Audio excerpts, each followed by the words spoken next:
Alright guys, you already know the drill. Like the video, subscribe, because we got something serious to talk about, guys. I was watching the BKFC press conference, and I seen Conor McGregor absolutely light the stage up. I was watching this press conference from start to finish, and guys, I was thinking to myself after this press conference finished, there's no way that the UFC doesn't have it right at this point. Guys, there's no way. The promo for the UFC as of late has been absolutely trash. Absolutely abysmal of promo for the UFC as of late, guys. Just think about it, man. We had some good fights, some good matchups, some good storylines to go ahead and tell and really go ahead and dive deep into it and have the fans interested in. Now, I'm thinking just matchups off the head. Bryce Mitchell versus Gene Silva. The battle of the evil versus good. And they're going to go ahead and collide with each other. The UFC didn't do enough good promo for that. It was really just Bryce Mitchell and Gene Silva going back and forth on Twitter and doing interviews to really go ahead and promote this fight more than what the UFC was doing for their fighters. It's absolutely ridiculous. Let's go ahead and think of another matchup. John Jones versus Stipe Miocic, the greatest heavyweight versus the greatest fighter of all time, colliding with each other. Two titans, and the UFC couldn't promote that? Are you kidding me? Now, I can go on and on. Ilia Topuria versus Charles Oliveira. We can go on with that. There's so much more that the UFC could have done great in terms of promo-wise that they just didn't capitalize on. And this is just off the top of my head. If I really go ahead and deep dive into it, it'll get real ugly, and I will be here for an hour explaining to you how the UFC has dropped the ball within each and every single fight that they've really dropped the ball on. Now, I'm thinking about future upcoming fights like Amanda Nunes versus Kayla Harrison.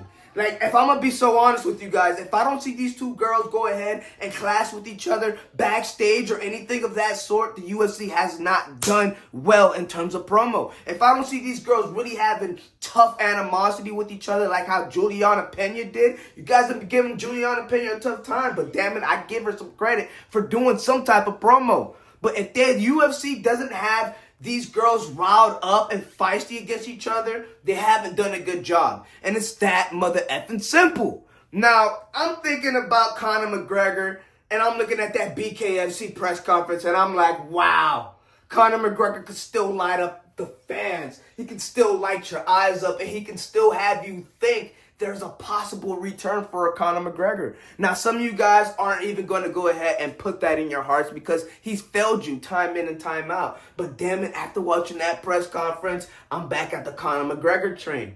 Call me crazy. But the way he went ahead and he promoted that Mike Perry fight, I'm interested in seeing it. And Conor McGregor isn't even fighting in it. That's how I'm interested in seeing that mother effing fight. Yeah. Now, I will go ahead and concede to you guys. Conor McGregor fighting at BKFC, let alone Conor McGregor fighting Mike Perry at BKFC, is a recipe for disaster for Conor McGregor. You don't want Mike Perry type of smoke. If I'm Conor McGregor, and I don't know why Conor McGregor hasn't done it yet, and I think he's absolutely foolish for not doing it yet, I will get the lowest ranking level BKFC fighter, and I will go ahead and tear every last one of those bottom ranking mother effers up in order to go ahead and build my personal name up. Now, that does sound selfish, but that's Conor McGregor, and that's his ego. That's his persona. Him being selfish is not something that's too off the ball for Conor McGregor to do. For Alexander Volkanovski, somebody of that sort to do, Charles Oliveira, that's a little bit off script. But for Conor McGregor to do something like that, let's get on script with it, Conor. That's all I'm saying. That's a little bit of me doing some imaginary thing until you guys go ahead and try to follow me the best that you guys can. Now, boom, we got that out the way of my imaginary thinking. Let's go ahead and move beyond this. Conor McGregor talked about him at the White House. Now, Conor McGregor at the White House, that does sound very intriguing. Now, Dana White did also go ahead and he clarified more things about the White House, that the security is going to be absolute top-notch going into the White House. They're just not letting anybody in. And this White House event is for invite-only type attendees. So I guess the UFC is just inviting special people that they deem special to get into the event. So put Conor McGregor in it, damn it. That's what I'm trying to go with, damn it. So Conor McGregor at the White House. Maybe that's something that can happen, guys. I'm just being a guy that can go ahead and find the positives into things. I'm not going to find the negatives.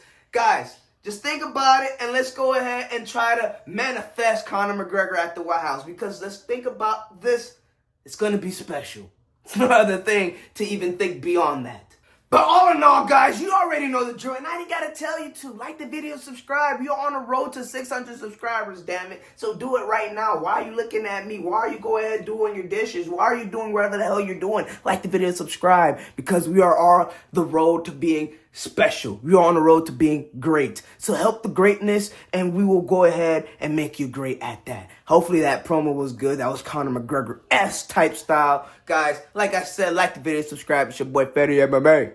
And I'm out.